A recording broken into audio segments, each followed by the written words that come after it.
Hi, my name is Kevin Thomas, W1DED, and this is Q5 Ham Radio. I'm back with the contest crew: Bill W9KKN, Chris KL9A, Randy K5ZD, Dan N6MJ, and a special guest, Tim Duffy K3LR. We're here to talk about the World Radiosport Team Championship coming up very, very soon, and I think this is the right group of people to be talking to. And we're thrilled to have Tim joining us. He's probably one of the most influential people in contesting today worldwide. Tim, thank you for joining us. It's great to be here, Kevin. Thanks very much for the invitation. I'm humbled by all the great operators on this call. I guess the place I'd like to start, Randy is always telling me, what's the problem we're trying to solve? And I want to go back to the beginning. What was the problem that was trying to be solved with the first WRTC, and why do we do it today? You know, I think that the problem is still out there because it's always been that never-ending pursuit of who's the best. Yeah, I mean, that's it. We all operate from our own stations and our own geography, different antennas. And it's great. The guys in New England always say they're better than everybody else, but we all know that's only because they're closer to Europe.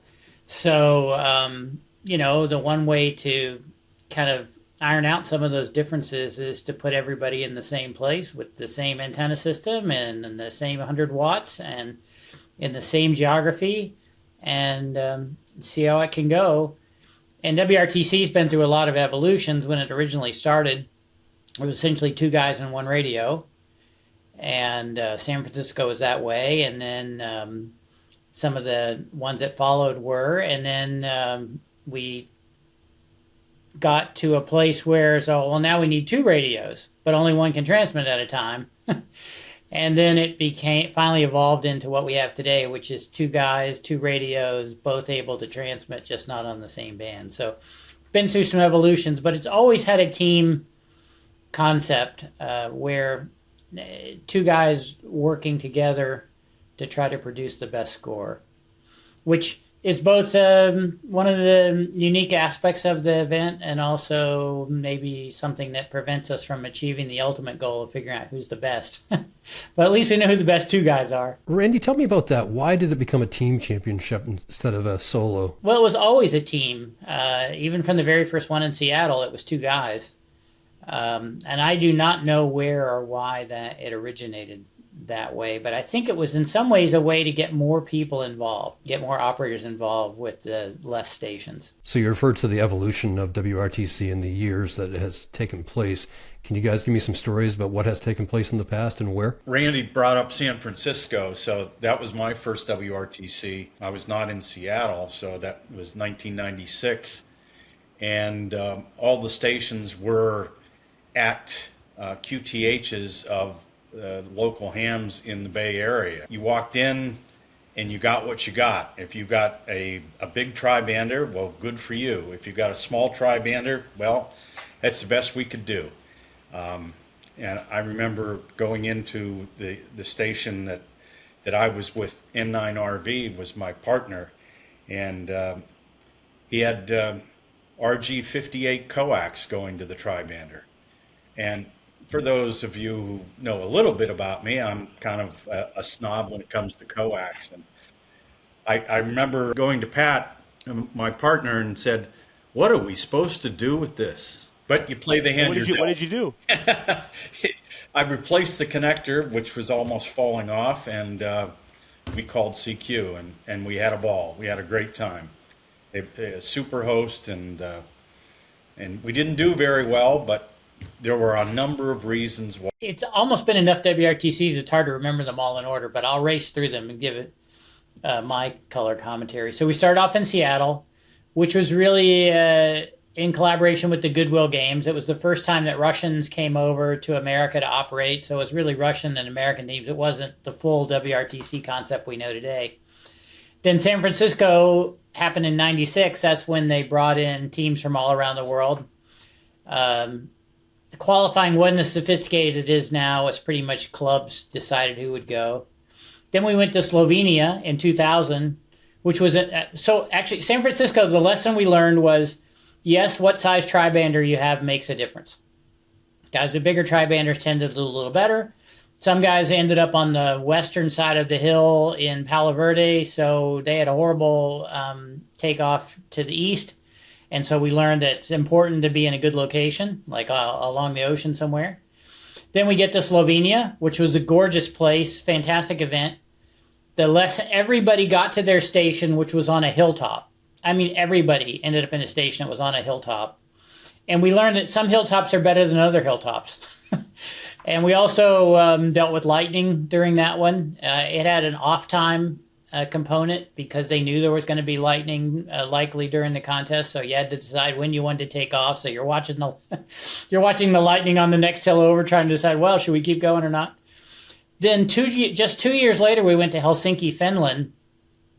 And again, the concept was use existing stations. I think they set up a few new ones to help fill in. We were up to a lot more teams now. The Finns did a fantastic job. It was interesting doing they moved it to only 2 years later because they wanted to take advantage of the sunspot high. And then 4 years later, we went to Brazil. The challenge in Florianopolis, Brazil, was we were far away from everything. So one of the things they gave all the teams was an amplifier. But you could still only operate with one radio. So one radio with an amp, and then you had a second receiver, I think it was. So, but it's still one guy on the radio at a time in Florianopolis, Brazil. Then we went to Moscow in 2010. Moscow was absolutely amazing. The Russians have been doing on-site competitions for years. So they understand the whole game and what's involved in putting it together and so on. And people came from all across Russia to help with the setup. And it was on these big wheat fields that weren't being used in the summer outside of Moscow. So it was very flat. The locations were all pretty much the same. You could look out of your tent and see the next team over 500 meters away. And it was so flat and so clear, and that it just felt like they were right next door. But in Moscow, the Russians introduced the idea of two radios, but interlocked. So only one transmitted signal at a time, but two ops. In my opinion, the thing we learned from this one is really who the best teams were, because you had to really be a team to know when to interrupt, when not to interrupt, how to decide who was going to be running versus who wasn't, that kind of thing. Moscow was so good that the guys in Boston took a shot at it. So 2014, we go to Boston. Much more difficult to achieve equal locations because of all the hills in Boston, but attempt was made to make it as equal as possible. Everybody had the same antennas and so on. After Boston, we went to Wittenberg, Germany. Again, a place with a lot of very flat terrain or relatively flat terrain. The Germans did a fantastic job of organizing, and everything was really well put together, and the stations all worked when people got there, so it was a great competition.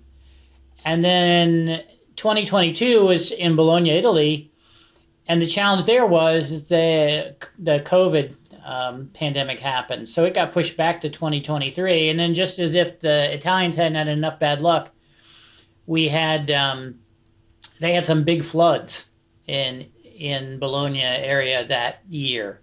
So like the Formula One race got rained out just a month or so before the WRTC. So they're dealing with all these flood after effects and, the usual challenge of getting all the stations up and going. But it happened, and they did something interesting. They used these bed and breakfasts that are kind of a cultural institution in Italy. So they essentially got a bunch of really small hotel type things and then put antennas at the different ones. But stations were all over the place because they were really scrambling to get the right number of stations. And this is where the challenge of having too many teams really starts to show up. It becomes very difficult to find locations and infrastructure. And then now we're heading to the UK in a month, and I'll be interested to see what the terrain looks like there and how equal things are. But everything since Boston has been two radios, two ops. The only rule being you can't transmit on the same band at the same time. So we definitely adopted this multi-two thing. And then part of the rationale of going from interlock transmitters, which, by the way, I still think was the best rules, to go to 2 transmitters, not interlocked, was you had the best operators in the world sounding like lids at times because they would be locked out. While that was part of the challenge, maybe it didn't make us sound great. So in Boston, the decision was, well, let's just let both guys transmit, and that's been the rules ever since. So anyway, long story of the history. But if you go to WRTC.info, WRTC.info, it's a website put together by WWRF that's got stories and pictures and everything of all these WRTC events, so you can take a look and learn more about them. Well, I appreciate the history, Randy. And if you and Tim are the old timers on the call, then I guess the youngsters would be Dan and Chris. And I'm kind of curious, Chris and Dan, when did you first get clued into the WRTC from a spectator standpoint? And then when was your first actual WRTC? The first WRTC that I went to was 2002 in Finland. I really paid close attention to the one in Slovenia in 2000, right before the one I went to. I was operating that particular contest from out here in the West Coast. And I think that being able to, work the WRTC stations was super special. And when I saw that, I wanted to be on the other side. And so that's why I tried really hard to qualify for WRTC in Finland. And that's kind of where I got started on it. Yeah, so Dan's a lot older than me, so I wasn't around for those. But actually, I remember I got my general license in the fall of 95. So 96 was really my first year on HF. And I remember working the guys in California on 40 and 20 from Alaska as a punk little teenager. And it was cool because they had these awards you could win. I still have them. I got a deck of cards and like a letter opener and all kinds of cool stuff. And from Alaska to California is like the only place you could work. So it was great. We could pick them off. And I was like, oh, that was pretty cool. And then 2000, I don't remember a whole lot of. I remember they had really funky calls, S538X or something. They tried to make all the calls the same amount of, the same length, dots and dashes or something. That was kind of neat. And then in 2002, I think it was 2002. Yeah, in Finland, I operated from KL7Y, and I got to work all those guys, which was cool because I was a pretty desirable molt, and the bands were super good. So that was a lot of fun, and I never really was gonna go to. I just wanted to work the guys. But one of my favorite stories is when Ward N0AX invited me to Brazil, and I've said it before, maybe on here, I don't know, but he sends me an email and he says, "Hey, how's your Portuguese?" Yeah, what? And he's like, "Oh, how's your Portuguese?" Oh, it's terrible. I don't know what you're talking about. He's like, "Well, do you want to go to Brazil?" And I was like, "For what? What are we going to Brazil for?" I'm like, what are you talking about? And he's like, "I'm going into a WRTC team leader. Do you want to be my teammate?" I said, am I on candy camera right now? Like, what's going on? But sure, this sounds awesome. And that was my introduction, and it was great. It was great fun. That was my introduction, and then after that, it was like, well, I guess I'll be a good backup player. And our buddy Dave had to bow out because of his Coast Guard duty. So the owners are meant for you to remember that I'm the backup teammate. So as you guys know, I've spoken to, I think, nearly half of the competitors just for some short clips on YouTube. And I guess one of the things that struck me in talking to each one was the qualification process. Because it doesn't happen overnight, as you guys know. And I'd like you all to speak to that. It's obviously a lot of work ethic and commitment of time and even patience to just kind of hang in there. But Randy, why don't you take that first? What does the qualification process look like? So they're spread out over 2 years. It's usually the major contests like Worldwide, WPX. Each event has had a slightly different qualifying set of events that they used for the scoring. And you're qualifying in a region. So generally what they do is they say, okay, for each of these given qualifying events, we'll take all the scores when they get published, and we'll take all the people in that region, we'll rank them, and then the guy who ends up with the most qualifying points or the highest, I don't know, everybody's a little different, but ends up being the qualifier from that region. In some regions, they have multiple qualifiers, so it could be NA Team 1, NA Team 2, and so on. Other places, part of the world might just have one. Like, okay, from W8, there's only one person who can qualify.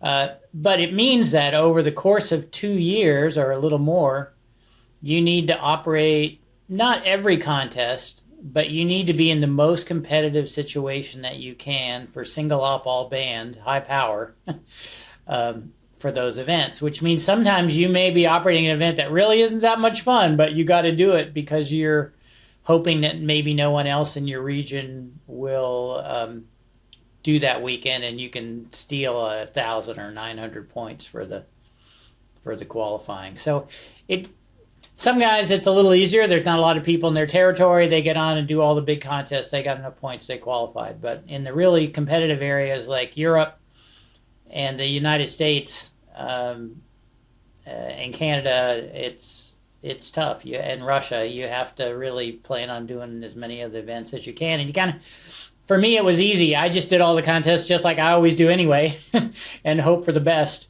But some guys really go to extremes like borrowing a station or operating from a different call area just so they can get more points for that particular event and so on. And there's also a difference between the team leader and the teammate. And Chris, you've joked for several episodes about Dan needs to do his part and qualify. So why don't you take that part of it? How does that work? So qualifying is brutally hard. I've never done it, but it's just I don't have the time commitment. A station, the skill level, that's not happening, right? I'm not going to do it. So qualifying as a teammate is much easier. You just have to get a certain threshold of points. And this year it was 3,000 points based off the whatever criteria. And, you can do multi-ops too. They just count as less points. So this year was cool because I qualified with one contest from W7 from my own station, which I thought was pretty neat. I actually used one contest that Randy and I did together and St. Kitts as another one. So I got to, do, 5 contests or whatever and qualify. Unlike Dan, who had to give up every weekend for 2 years and do all of them. So if you're going to qualify, I'd really suggest the teammate route is much easier than the team leader route. Chris, Dan, clearly you guys have been a team for a while. Do some qualifying team leaders kind of shop around for an operator, or how does that usually? I don't know. I'm sure they do. Usually guys kind of know ahead of time who they want to pick. So Dan, who did you ask before, Chris? Everybody. He's not telling. Number 10 on the list. Yeah. So. That's all right. I got a built-in excuse. It's great. Exactly. My first WRTC that I was tuned in as a contester at all was 2018, and it was actually really neat to watch the whole thing. I was in California at the time. I did work a couple of the stations when they the very brief window that we were able to, but I think that was a very low sunspot year if I remember correctly, or it was on the decline, and it was just pretty brutal to work all these 100-watt guys over there. And I watched a lot of the streams, and it kind of got me excited about the whole thing. And it really, I was brand new into contesting. I didn't really know what it was all about just yet. And what it really, encouraged me to do is get involved for the next one. And I went to, I looked into what it would take to qualify. And Chris and Dan are right, and Randy.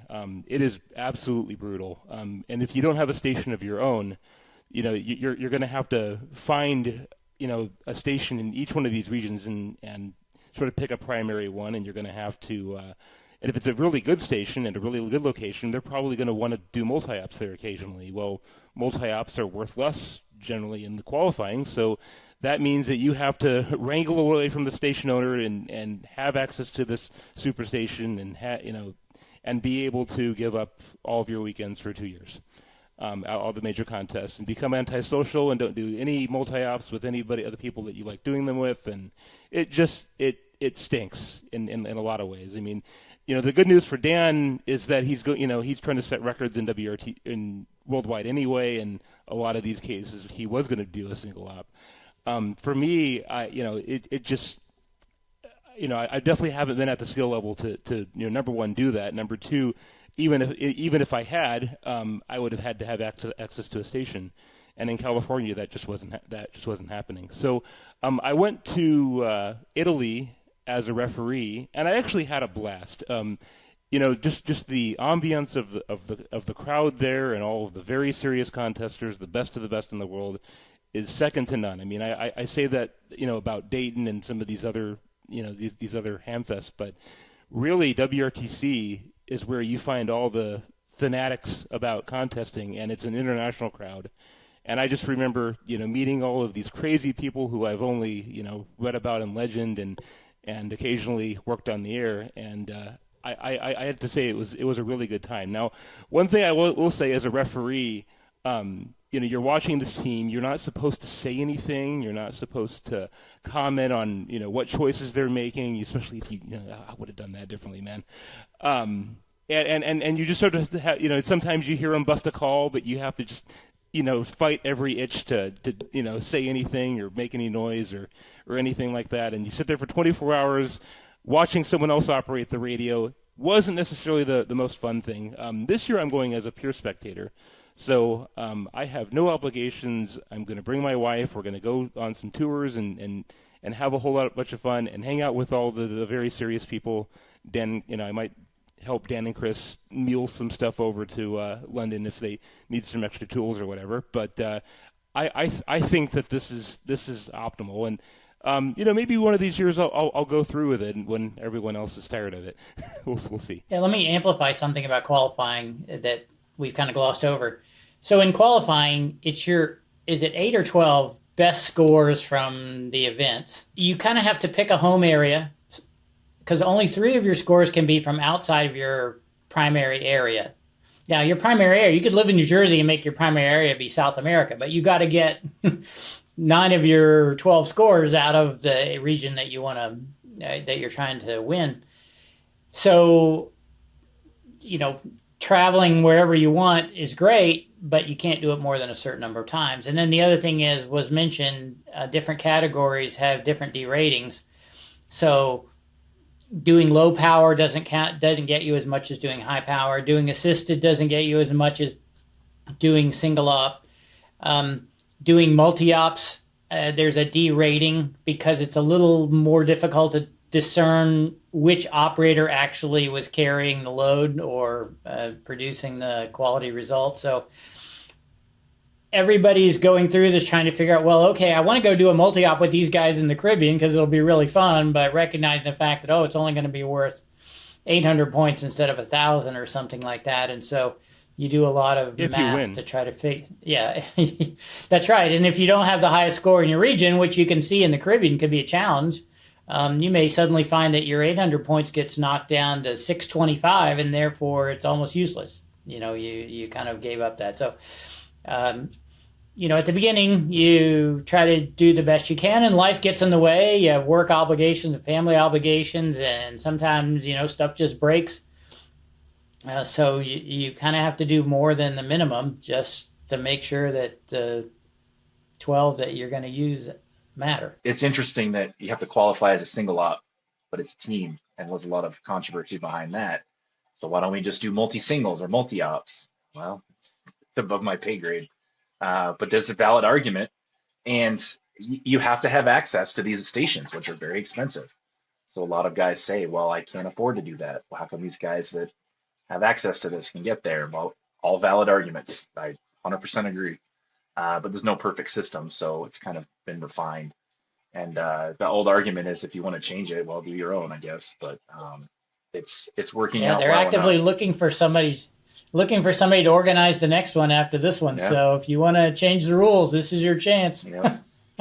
Well, and you because of the limited number of teams, they have to make some real tough choices about the qualification areas and such, right? And sometimes they come up with schemes of how they're going to combine, the multiple sub-regions within a region and things like that. And you'll find cases where there's endless debates on the reflectors about how that qualification works because, even 500 miles to the east or west can completely change, or north or south can completely change the propagation situation that you're in. And the problem is that no, the qualification is not all in the same field, in the same location, with the same antennas and the same radios like the actual event is. So there are going to be differences, and unfortunately, life ain't fair. And if you think that contesting can be fair, you're just wrong. It won't be. There's no magic button where you can, make everybody on a perfect level playing field. it's just one of those thankless jobs that these guys have to put together a criteria and execute on it and not change it in the middle of, despite how many loud voices there are. Somebody wrote me a week or so ago and said, well, if it was like the Olympics, why aren't there more teams from Africa or Asia? And what's the challenge here is that the contest population and activity is kind of concentrated in Russia, Europe, and North America. And so there's already a lot of slots assigned to those areas, and there's a lot of competition for them. Well, if you're only going to have 45 stations or whatever we're going to have for the UK, that meant that other parts of the world couldn't have or had much bigger regions or didn't have as many people competing for them. But the reason for qualification regions is so that there can be a geographic distribution. It may not be perfect. It's not national because it's on regions, but at least it gives people all around the world a chance to be in the game. So let's fast forward ahead 3 weeks from now, mid-July. The contest is on. 100 of the top contesters in the world, supposedly with all equal stations. How do operators differentiate themselves? How does somebody come out on top? And I don't want to add, I talked to Tim earlier today, and he was talking about competing in the WRTC, no leaderboard, no contest online scoreboard, fast rate. And he said, you just have this feeling like you're on top, that you're winning. And then you walk back to the hotel and realize you're 20th. So with that as context, what is the differentiating points that put Chris and Dan at the top of the podium one year? Well, that would be a trade secret, Kevin. I'm not sure that this is the place to... Actually, what's the wrong answer? Actually, Chris? yeah, no, I can tell you what the difference is, only speaking from my experience, of course, but, the organizers of all the events put in, zillions of hours, and a whole bunch of money and all this effort, and they're all volunteers. Remember that, every single one of them. And the teams that place in the top, they prepare more. They take it super serious. They're training every single day. Not that everybody else is not, but I can tell you the guys that do well, they make a point. They show up with intention, and that's a big difference. They study logs, like obsess about them. One thing that's hard is if you don't know the propagation in the area, you get dropped into this random place. You got to figure it out. And knowing the openings is everything. If you miss one of the openings, you're going to lose. You could be the best operators on the planet. If you miss one of the openings for an hour, you're done. So preparation is everything. And then if you prepare enough and then you still don't make the cues, maybe you're not running fast enough. Maybe the huge variables. Maybe your antenna was pointed the wrong way because your rotor's spinning like a top over there. Maybe you focused on the wrong area for an hour. It's so close that the differentiator is a lot of luck too. But if you can run 1 QSO an hour faster than the next guy, that might give you the edge. And if your error rate is 0.2% better, accuracy we've seen orders change a lot. Dan and I have lucky enough to be on the better end of that one time, and it's a game of details at that point. It's made a huge difference since Russia introduced the idea of equal stations, where you're building 50 stations in the wild. Because when it was home stations, man, the station draw was the contest. A lot like qualifying in Formula One, if you didn't get a good spot, you were done. So, if somebody would show up at their station and find out they were at the bottom of a hill, or they're in a barn somewhere in a valley, or they had line noise, or just any number of things. So you really had your fingers crossed at the station draw. Now okay, I'm going to get fairly equal infrastructure. There's still the chances that there could be line noise, or there could be other things that are an issue from the location. Like in Boston, there was one team that was at an airport, and there were some guys doing helicopter takeoff and landing practice near the site, I think the day before the contest or something. I was kind of freaking them out. So you just never know, but at least it's more in the control of the teams now. And so it becomes a technology race. Who's got the best bandpass filters and all the other switching and other accoutrement that is necessary to be competitive in this, because you really got to be in a place where both guys can use the tri-band or in any band mode combination without interfering with each other.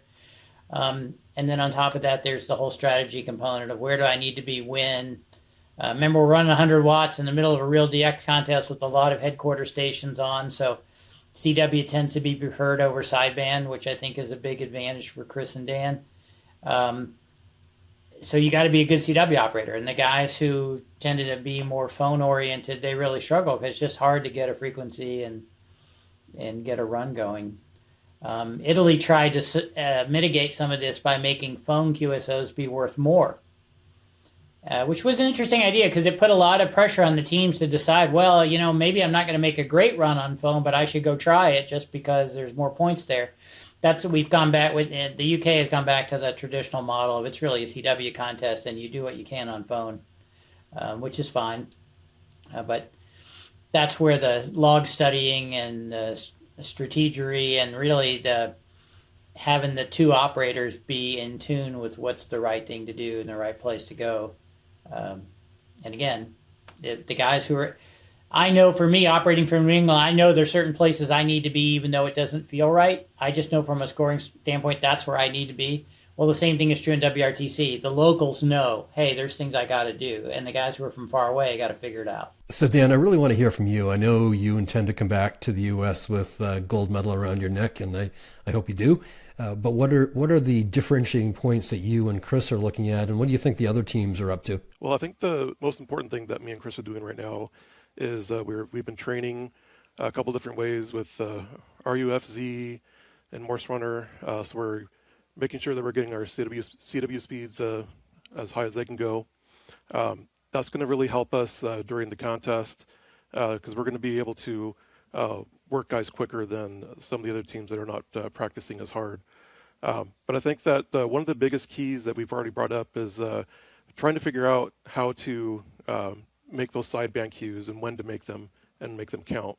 That's one of the hardest things that we've encountered over the years, and I think it's going to be hard in this one as well. But being able to study a bunch of logs is really going to be beneficial because we have a really good idea what time and what bands to be on phone, and hopefully that'll pay off for us because that's going to be one of the keys to try and win this time. Yeah, and you guys mentioned, when you get done, everybody thinks they won, and then you get done and you're like, we're in 20th place. I can tell you that in 2010, Dan and I got done and we're like, man, first of all, that contest went by like that because we had no idea what was going on. The interlock was crazy fun. It was so hard. It was like full concentration the whole time. And we're like, I don't know, man, that was super hard. I don't know. We screwed everything up and we ended up doing pretty well. And then in 2014, we got done and I looked at Dan and I was like, how'd we do? I was like, I don't know, man. We couldn't have done anything different. Like, it seemed okay. Of course, we did well in that one. And then in Germany, we got done and we're like, that was terrible. We got last place. That was just awful. We screwed everything up. We didn't have the rhythm. We weren't in the groove the whole time. We just knew we didn't do very well. And we did okay, but it just wasn't the contest we were hoping for. So you can kind of tell kind of how you're doing. And you can also tell by how your hosts are doing because they can watch online. And if they're really engaged, you can tell that you're doing better than you probably should be. And if they're kind of making food out at the fire pit back there, you're not doing great. And that's what happened in 2018. Well, everybody just kind of disappeared, and we're like, yeah, well, there goes that. So your intuitions are wrong? Is that what you're saying? I'm just saying you can tell kind of the vibe of the whole hosted site of how you're doing.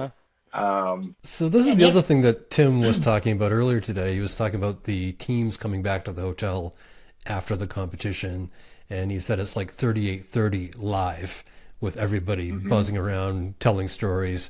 Talk to me about that. I can tell you that in Italy, Dan and I showed up after the contest, like right as guys were getting back, and everybody we met had just left their site, just got back to the hotel. Every single one of them had about 15 excuses about why they didn't do well. We would have had 50 excuses. I'm not judging. But it was really interesting coming up, and everybody's just like, oh man, we didn't have this, and we, our antenna this, and we didn't get this opening. And it's like, man, the spaghetti and the wine's great in Italy. I don't know what your problem is. This is awesome. But that sucks. So it was interesting seeing the other side because very high highs and very low lows as soon as they got back. Normally I didn't get to see that. The re-entry is kind of amazing because when the contest is over, you finally got to see the scoreboard. And at that point, all you know is I'm mostly happy or I'm really sad. And then you come back to the hotel, you're totally whacked out, you're tired, and depending on which of those two poles you're at, you don't really care. And or you don't want to talk about it. You just want to go to sleep. So the year I did it was the judge in Germany. I got sleep during the event, so I'm watching everybody come back, and it's kind of funny when you're awake and they're not. It's just they're just all over the map emotionally and trying to figure out, well, what did we miss? And nobody's really had time to look at logs or anything. You don't really know what the final scores are other than what was reported on the scoreboard. So at that point, it's just kind of re-entry is the right word to describe it as you try to come back to the real world. I know I've asked this question before, but who are the teams that we should be watching? Of course, the three of you, but who else should we be watching? You look at the past champions. You've got a lot of them there. You've got the Canadian guys from Ukraine. You've got the Lithuanian guys. There's a lot of top 5 teams. Of course, Randy and Tom are always a threat. There's a lot. The 9As from last time. The Germans are always a threat. The French guys. And it's the best of the best, right? Everyone's a threat. Anyone could just show up. The problem is, out of 45 teams, there's 15 of them that could win. No question. And then there's 15 that probably can't. But it's very hard to know which ones are which until we get into things. So just watch them all. It's a sporting event. So everybody's going to go out and run their race, and we'll see.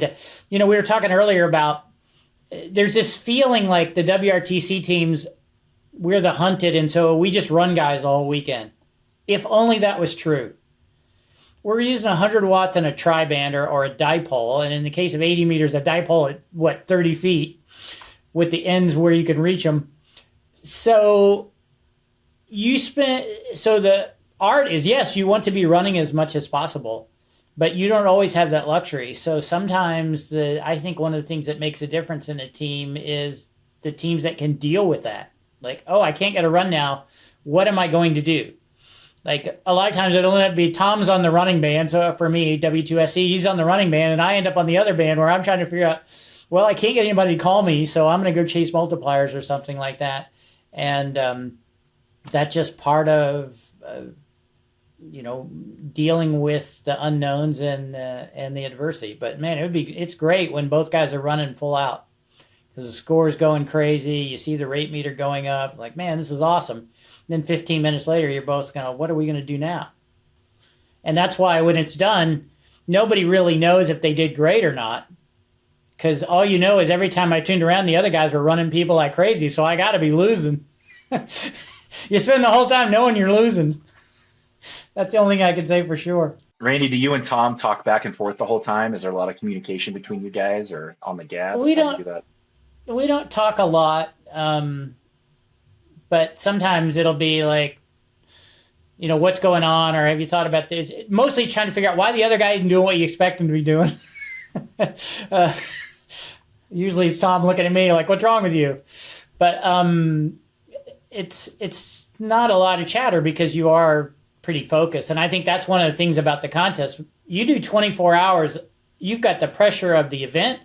You've got getting a whole bunch of equipment and yourself to the site, and there's usually a bunch of drinking beforehand, and then you got to set up and you hope everything is working, and then you're working guys like crazy and you're dealing with all this adversity, and just when it's over you're just like, man, I've had enough for this week. So there's way more to this than just sitting down like you just took a nap and then now I'm going to run guys for 24 hours. If only.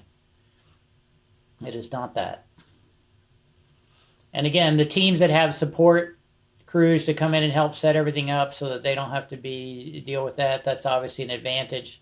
One of the real advantages of having the event in Europe, even though England is an island, the guys have maybe some ability to bring more gear. In our case, we got to get it all into 2 suitcases that each guy can get on a plane. And so you can't go to this kind of thing without spares. Again, to use the Formula One analogy, you wouldn't show up at a Formula One race without extra engine parts and extra nose piece and all that kind of stuff. So we gotta have +1 of everything, and that means you got to drag it all over there and bring it back. So just looking at the time, we should wrap up. Are there any things that we didn't touch that we should, guys? The thing we didn't talk about today, Kevin, that we should have wrapped on was how important WRTC is important to the participants who go there, and obviously the volunteers who make it happen. But WRTC is not interesting if people don't work the WRTC stations. Full stop. We need as many people chasing us as possible and as many band modes as possible. So crank up the cluster and get the real-time scoreboard up that the UK team is planning.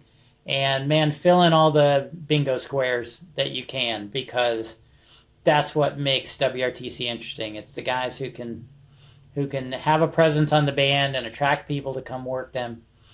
At the same time, in the interest of fair play, don't spend time telling people to only work your national team or your buddies. It's really what makes this be a fair competition is if you get on and work as many people as you can, regardless of who they are.